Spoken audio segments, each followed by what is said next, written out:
દર્શક મિત્રો, મહામંથન મંતવ્ય ન્યૂઝમાં આપનું સ્વાગત છે।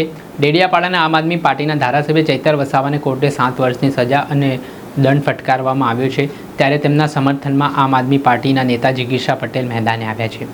તેમાં તેમણે ચૈતર વસાવાની વાત કરતાં કહ્યું કે ચૈતર વસાવાએ આદિવાસી સમાજનો અવાજ છે, આદિવાસી સમાજના હક અધિકાર માટે તેઓ લડત ચલાવે છે, લોકો માટે બોલે છે, ત્યારે સરકારની વસ્તુઓ ખૂંચે છે અને તેના કારણે આજે નર્મદા જિલ્લા પંચાયતમાં ચૈતર વસાવાએ પ્રદર્શન કરીને સત્તા મેળવી, ત્યારે એ બાબતની દાજ રાખીને ખાર રાખીને સરકારે કાવતરું કરીને ચૈતર વસાવાને જેલમાં મોકલ્યા હોવાનો દાવો જિગીશા પટેલે કર્યો અને આકરા પ્રહાર કરતા સરકારને શું કહ્યું તે સાંભળો।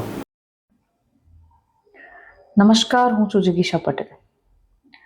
આજે ફરી એકવાર ગુજરાતની અંદર જનતા માટે લડતો એક ચહેરો સરકારને માત્ર ને માત્ર કણાની જેમ આંખમાં ખૂંચે છે એટલા માટે જેલ હવાલે કરવામાં આવ્યો।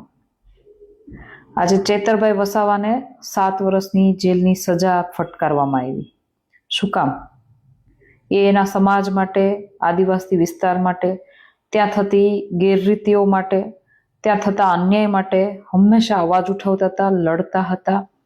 ત્યાંના કહેવાય ને કે અત્યારે જિલ્લા પંચાયત, તાલુકા પંચાયતની અત્યારે જે ઇલેક્શન છે એમાં પણ એને સત્તા પક્ષને પાછળ રાખી અને પોતાની એક જીત મેળવી, અને એટલા માટે ક્યાંક ને ક્યાંક ભાજપને આ બધી જ વસ્તુ ખટકતી હોય એમ એમની ઉપર ચાલ રમી, એની ઉપર રમત રમી અને એને જેલ હવાલે કરવામાં આવ્યા।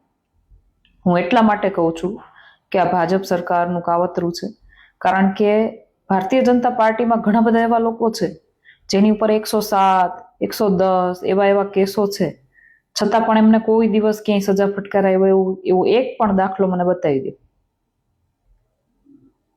જે લોકો સરકારની સામે લડે છે એને આવી રીતે દબાવવામાં આવે છે, એની ઉપર કેસ કરવામાં આવે છે, એમને કોર્ટ કચેરીના ધક્કાઓમાં એને સજા ફટકારવામાં આવે છે, એને એનકેન રીતે એના પરિવારને પણ એનકેન રીતે હેરાનગતિ કરવામાં આવે છે, કનડગત કરવામાં આવે છે, કે જેથી કરીને થાકી હારી અને ભારતીય જનતા પાર્ટી સાથે જોડાય છે।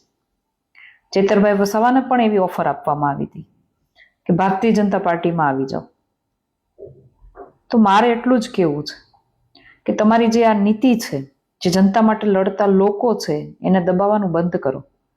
જોકે હું ચૈતરભાઈને પણ બહુ સારી રીતે ઓળખું છું। ચૈતરભાઈ આવી તમારી કોઈ પણ જાતની ગેરરીતિઓથી, કોઈ પણ જાતના દબાણથી ડરવાના નથી। એ ખૂબ જ મજબૂતાઈથી લડશે અને ત્યાંના આદિવાસી સમાજને પણ અમે સારી રીતે જાણીએ છીએ। તમારી જે આ હરકતો છે એનાથી આખો સમાજ નારાજ છે, આખો સમાજ તમારી સામે છે, અને ચૈતરભાઈ માટે આમ આદમી પાર્ટી ખૂબ જ કહેવાય ને કે કાયદાકીય લડાઈ જેટલી પણ લડવાની હશે એટલી તન મન ધનથી હાઈકોર્ટ સુધી, સુપ્રીમ સુધી જવું પડશે તો ત્યાં સુધી પણ જઈ અને આ લડાઈ લડશે।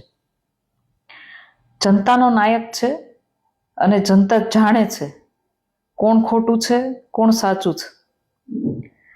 પોલીસ તંત્રનો ઉપયોગ કરતા હતા, કરો છો, એ બધા જાણે છે। ન્યાયતંત્રનો ઉપયોગ બંધ કરો। જય હિન્દ, જય ભારત। જ્યાં આપે સાંભળ્યા હતા આમ આદમી પાર્ટીના મહિલા નેતા જિગીશા પટેલ, તેમણે કહ્યું કે આ પ્રકારે કૃત્ય કરવામાં સરકાર અવારનવાર વિપક્ષના નેતાઓને દબાવવા માટે ખોટા કેસો કરતી હોય છે, ને જે ચુકાદો આવ્યો છે કોર્ટનો તે ખૂબ જ આઘાતજનક છે।